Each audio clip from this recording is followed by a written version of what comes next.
Hey, how's it going, everybody? My name's Tony, and I want to help you learn how to design t-shirts and other things, even if you have zero design experience. Today, we're going to make this repeating design, and we're going to do it two different ways. One is going to be the easy way, and the one's going to be a slightly less easy way. They're both actually pretty easy, but let's just jump right into it. So today we're using the typeface Cooper Black. And I have my swatches that I've already created. And what I'm going to do here is select all these, go to my swatches palette, click on this folder, new color group. And I'm just going to call this nice for have a nice day. I have selected artwork and include swatches for tints. Okay. And it makes my swatches here. Now I need to move this one over here just because they were out of order. Now we'll just jump right into it. So we're going to take our typeface here, which is Cooper, and type in all caps, have a nice day. Okay, we're going to make sure that we're on centered for our paragraph. We'll make this a little bit bigger. Doesn't really matter what size you make any of this. We're just going to be doing it by look and feel. And first thing I want to do here is bring my leading in. That's right here, set the leading. And I could hold down Alt or Option if you're on Mac and the up arrow. Or you can do it right here in your character palette. Okay, now the next thing we want to do is we're going to adjust our kerning. So we're just going to go into these individual letters and make sure that they have the correct spacing between each individual letter. This is another thing we talked about in one of our earlier parts of the series, where it's not about the individual space as a measurement between letters, it's about the volume of negative space in between the letters. And this looks decent to me. So what I'm going to do now is go to my appearance palette. I'm going to set my fill with white. Then I'm going to take my stroke. We'll make this black. But I want the stroke to be behind the fill, because what's going to happen here is as I start filling this in, it's going to make this white space go away. And all I need to do is take this stroke layer and drag it down here beneath the fill layer. And now this looks like actual lettering. Now, one thing you'll notice here, we'll make this smaller. One thing you'll notice here is once you start putting in your fat outline, that you might want to adjust the kerning a little bit more, because look at these two letters are running together. These ones are a little bit further apart. And so it's always, you're just constantly tweaking things and moving things around when you're doing this. But yeah, you'll see a little bit of a difference in things when you start adjusting your kerning. And once you have it exactly how you want, I'm just going to bring it down here into my artboard. Now what I'm going to do is give my selection tool. I'm going to hold down the Alt key if you're on Windows, Option key if you're on Mac. Well, actually, the first thing I'm going to do here is I'm going to make a copy just for the second design. Okay, so what I'm going to do here is I'm going to actually select this. I'm going to go to Object and then Expand Appearance. I'm going to go back to Object one more time and expand Object and Fill. Click OK. Now what this is going to do is it's going to convert my type into outlines, but you'll notice that the stroke still is in its own individual outline. So if I go to outline view, all that's outlined is the type and not the outline that we made. So once we go to Object, Expand one more time and click OK, then it'll give us our outlines. And you'll notice there's multiple lines, and this is where objects overlap each other. So we'll go back to our GPU preview. And you'll see it looks normal when you view it. It's just all those paths are in there. So we want to clean that up. So what we're going to do is we're going to get our direct selection tool, select everything, go to our Pathfinder, and merge. Okay, so now that we've done that, we can start changing our colors here. Now what we're going to have to do here is use our direct selection tool. And then I'm just going to click on each letter individually. So I click on the H, then I hold down Shift, click on the A, the V, the E, and every letter.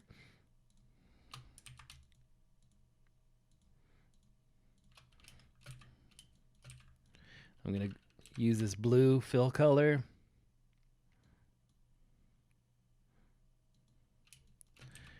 And then I need to select all these outlines the same way. And then we'll make that our outline color. And you'll notice that I didn't select these little inside pieces, so I'll have to go back and make sure that those are done.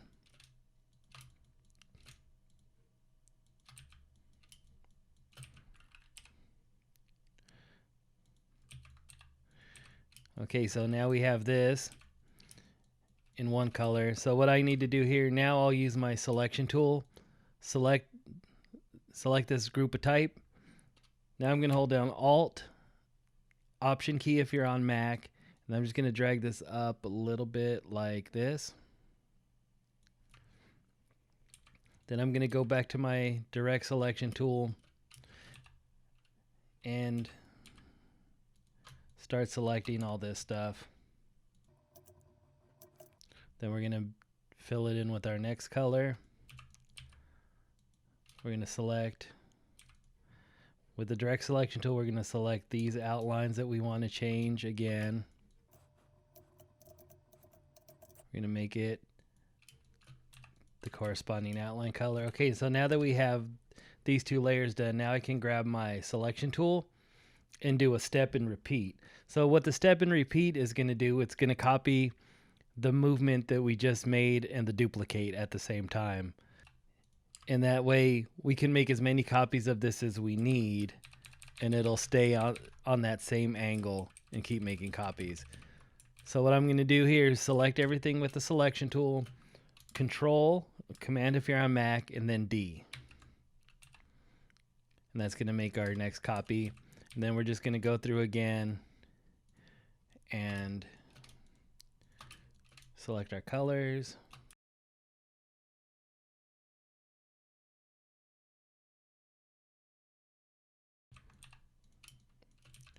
Then we can select this again, Control D, Command D, and do our last one. Now this one we're going to make the type white. And actually you'll notice on the last layer I missed a couple of these. So I'm just going to delete that new layer I made, because what's going to happen is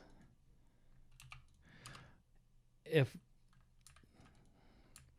I make a copy and then I notice something underneath it needs to be changed and I move it, then when I'm ready to do my next step and repeat, it won't do anything because it reset itself to the last thing that I did, the last movement that I did.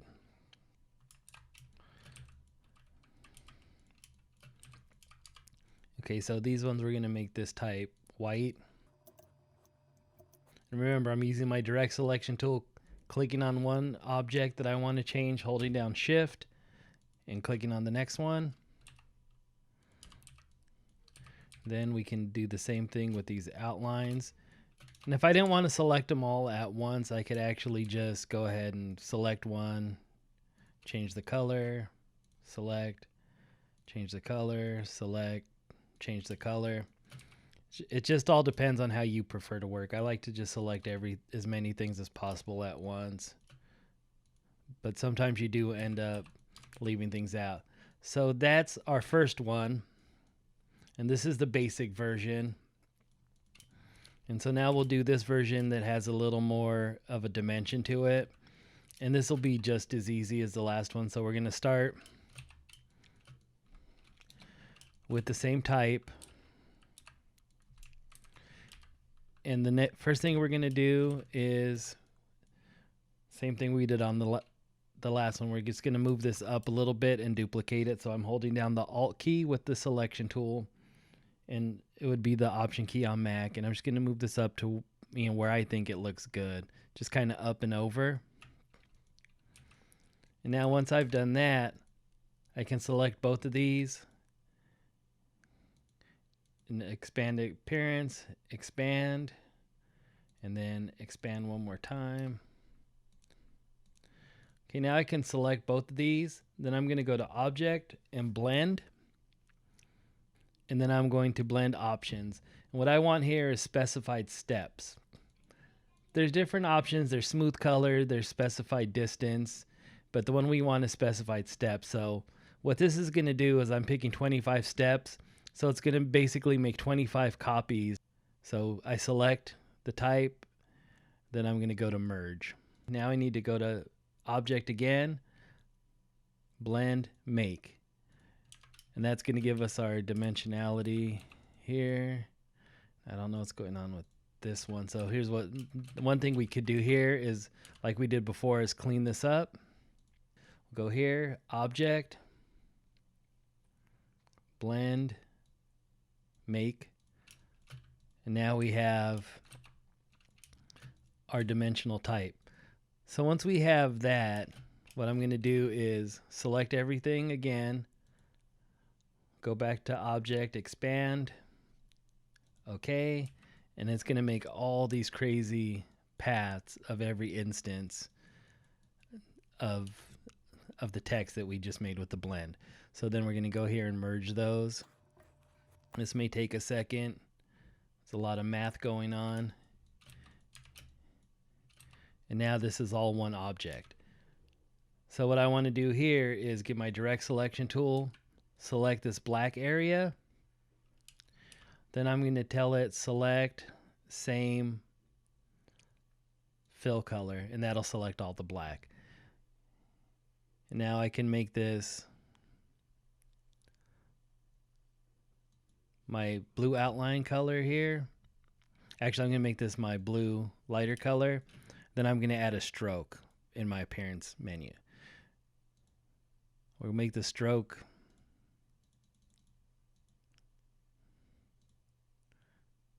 we'll go check our colors, make sure we have stroke selected, and we're going to make our stroke the stroke color. Then we're going to make that about however big we think it needs to be. Now here, we're going to do the same thing we just did. At the beginning, we're going to get our selection tool, hold down Alt key if you're on Windows, Option key if you're on Mac, and then just move this up and over a little bit where you think it could go. You can have it go pretty much however you want. You can have it up a little bit, so you're making copies like that. You can have it go directly up. I like to make it kind of line up as good as it can here. And then I'm just going to go do what we just did in the last one, is change the colors. One thing I could do to make this a little easier for myself is I could take this first instance and go to Object, Lock, and lock the selection. And that way I can click on this blue and then say select same fill and stroke. And then I could just change the color of those. So here I'll make sure my fill is selected. And I'll make this lighter color, make sure my stroke's selected, make it this darker color. Now I don't need to worry about the color of my type. Well, actually I do. Let me redo that.